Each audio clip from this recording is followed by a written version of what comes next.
Good morning students. Today we are going to discuss about module number 1.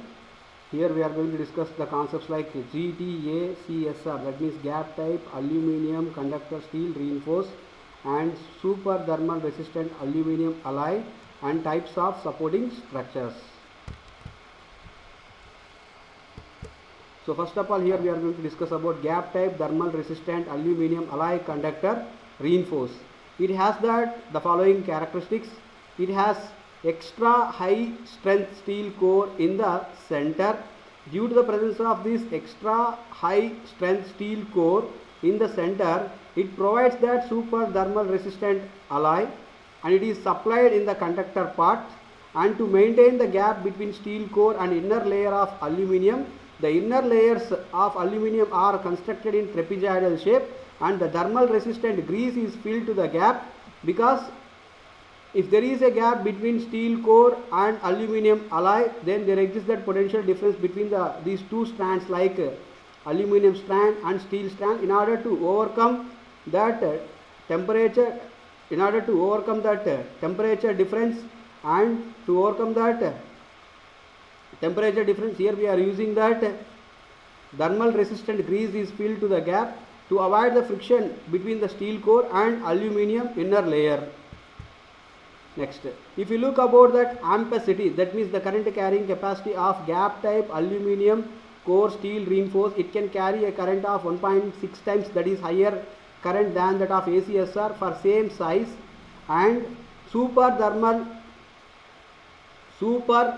gap type aluminum conductor steel reinforced conductor can also carry a current which is 2 times higher than that of ACSR conductor for the given size or equal size. And sag is very less when you take these two conductors like gap type aluminum conductor steel reinforced or super conductor gap type aluminum conductor steel reinforced conductor. Next, so now we are going to discuss about super thermal resistant aluminum alloy. So that is thermal aluminum alloy conductor and super thermal aluminum alloy conductor improves the thermal resistant characteristics by adding zirconium. Zirconium is that capability where we can dope this zirconium to ACSR conductors or AAC conductors or AAAC conductors in order to provide that thermal resistance to that conductor, and it can withstand for a temperature around 150 degrees centigrade of temperature. So thermal aluminum alloy can withstand up to that 150 degrees centigrade temperature, whereas super thermal aluminum alloy conductor can withstand up to that 110 degrees centigrade of temperature. And both, that is thermal aluminum alloy conductor and super thermal aluminum alloy conductor, can carry a current that is 2 times greater than that of hard drawn aluminum. Next, there are various types of supporting structures are there. The main components of overhead lines are the first component called conductors. So the main purpose of conductor, why we are using on overhead transmission line, is to carry the electrical power from sending end station to the receiving end station. Next, other component is supporting structures. Supporting structures are maybe poles or transmission towers, and which keep that conductors at suitable level, which is some height from above the ground, in order to isolate that conductor and ground. And next components are called as insulators. The purpose of insulators, which are used in the overhead transmission system to support and to insulate the conductors from the ground. Next component called cross arms. Cross arms are generally mechanically connected to the supporting towers or transmission poles, and we can also pin that insulators to that cross arm by using that suitable nut and bolt. Then accessories are miscellaneous items in overhead transmission lines, that is such as phase plates to identify that R phase, Y phase, B phase, neutral wire, ground wire, and danger plates to give the proper information to the unknown people, and lightning arresters and its configuration, and anti-climbing wires. So this and all information we can use by using that phase plates, danger plates, lightning arresters, and anti-climbing wires for the transmission poles. Next, what is meant by line supports? The line supports are nothing but supporting structures for overhead line conductors. There are various types of poles and towers which are used for supporting that overhead lines, which are called as line supports.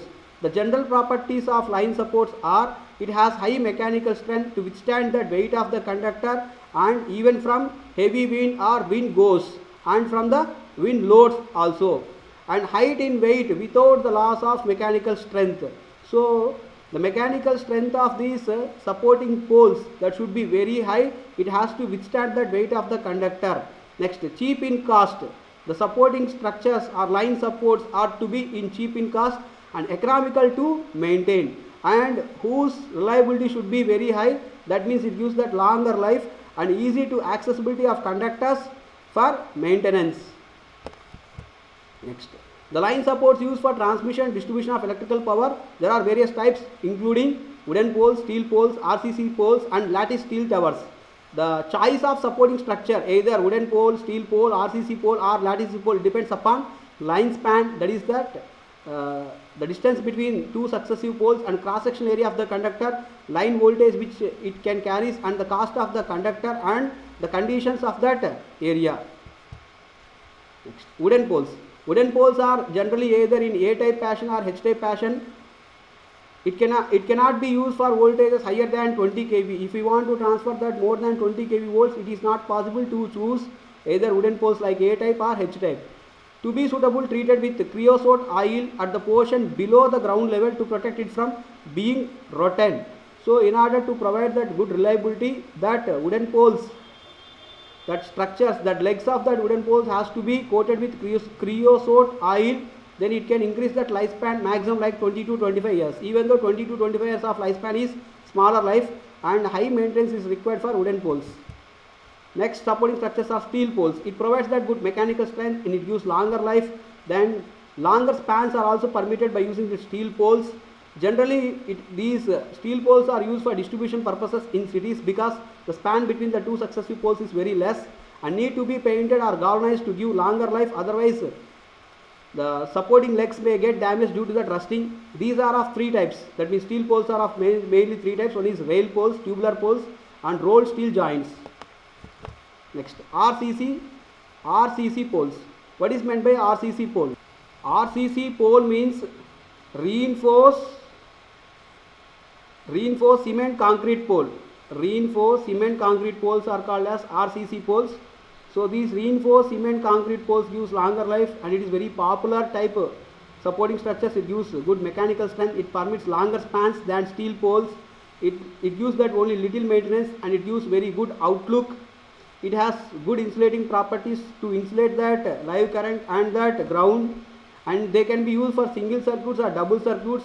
The main drawback is transportation for poles to the site is very big problem. So that's why nowadays we are going to manufacture these RCC poles, that is reinforced cement concrete poles, at the site as far as possible. Next, steel towers. So in practice, wooden type, then reinforced cement concrete and steel poles are used for distribution purposes at low voltage, say up to 11 kV. But steel towers have good mechanical strength and gives longer life and permits to use for longer span, and it can protect against lightning strokes, and it is given for driving rods into the ground. That means the legs are going to place inside of that ground. It can be used for both single circuits and for double circuits to carry the conductors. So if you compare that, all these three poles, poles like wooden poles, followed by steel poles, then followed by RCC poles, then steel towers. So if you compare these three poles, first if you see that wooden poles are limited only for 20 kV and it gives very smaller life. That smaller life also is increased, depends upon proper maintenance, where we are going to apply the creosote oil at the legs of these wooden poles, either A-type fashion or for H-type fashion. But coming to the steel poles are only limited to use at distribution purposes, that too in cities, because the distance between two successive poles, that means span, is very less, so that we can use that steel poles. Or these steel poles legs are also used to be painted and to be galvanized, otherwise rust will come. RCC poles we can use either single circuits, double circuits, and it can be it has the good insulating properties. Only the drawback it is transportation problem. But steel towers we can use for low voltage, say up to 11 kV. Thank you.